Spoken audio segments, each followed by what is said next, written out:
Hello everyone. सो अभी जो properties बच गए थे उसे देख लेते हैं। फेरोमैग्नेटिक सब्सटेंस में number of electrons are in even. Electrons होते हैं वो नंबर में इवन में होते हैं। At Curie temperature ferromagnetic become paramagnetic material. Curie temperature पे फेरोमैग्नेटिक जो होता है वो पैरामैग्नेटिक मटेरियल बन जाता है। In ferromagnetic no liquid substance. Liquid substance नहीं होता है, जैसे कि डायमैग्नेटिक और पैरामैग्नेटिक दोनों में था, बट फेरोमैग्नेटिक में लिक्विड सब्सटेंस नहीं होता है। Magnetising intensity and magnetisation is in the same direction. ठीक है, सेम डायरेक्शन में होता है। In ferromagnetic the field lines are highly concentrated. जो फील्ड लाइन्स होते हैं वो बहुत ही ज़्यादा कॉन्सेंट्रेटेड होते हैं। कॉन्सेंट्रेटेड यानी डेंस होते हैं। In non uniform magnetic field the sample tends to move towards the region of high field.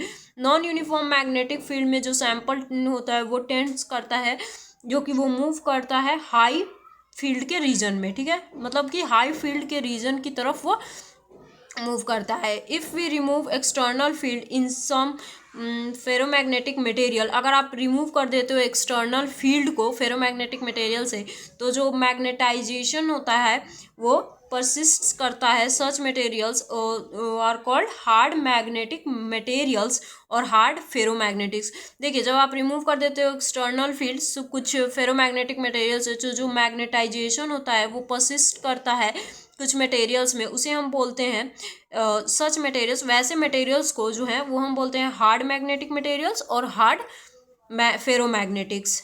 जो लास्ट है, in ferromagnetic materials magnetisation disappears on removal of the external field. जब आप external field को remove कर दोगे तो ferromagnetic material से magnetisation जो होता है वो डिसअपियर हो जाता है। यानी कि अगर हमें मैग्नेटाइजेशन हटाना है फेरोमैग्नेटिक सब्सटेंस से, तो हम क्या करेंगे, एक्सटर्नल फील्ड को हटा देंगे। Soft iron is one such material. Soft iron जो होता है वो एक फेरोमैग्नेटिक मटेरियल का एग्जांपल है। Such materials are called soft ferromagnetic material, जिसको हम लोग सॉफ्ट फेरोमैग्नेटिक मटेरियल बोलते हैं। तो हार्ड फेरोमैग्नेटिक मटेरियल कब बोलते हैं एंड सॉफ्ट फेरोमैग्नेटिक मटेरियल कब बोलते हैं, ये आपको पता लग गया। ठीक है, एंड नोट में है magnetic susceptibility is very very greater than one, बहुत ही ज़्यादा ग्रेटर होता है। एंड रिलेटिव मैग्नेटिक परमिएबिलिटी जो होता है वो ग्रेटर दैन 1000 होता है। 10⁻³ to 10⁻5 से भी ग्रेटर होता है रिलेटिव मैग्नेटिक परमिएबिलिटी। और मैग्नेटिक ससेप्टिबिलिटी जो होता है वो 1 से ग्रेटर होता है। तो आई होप आपको ये सारी पॉइंट्स अच्छे से क्लियर हो गई होंगी। सो इसकी नोट्स बना लेना, एंड कोई भी दिक्कत हो तो कमेंट सेक्शन में पूछ सकते हो।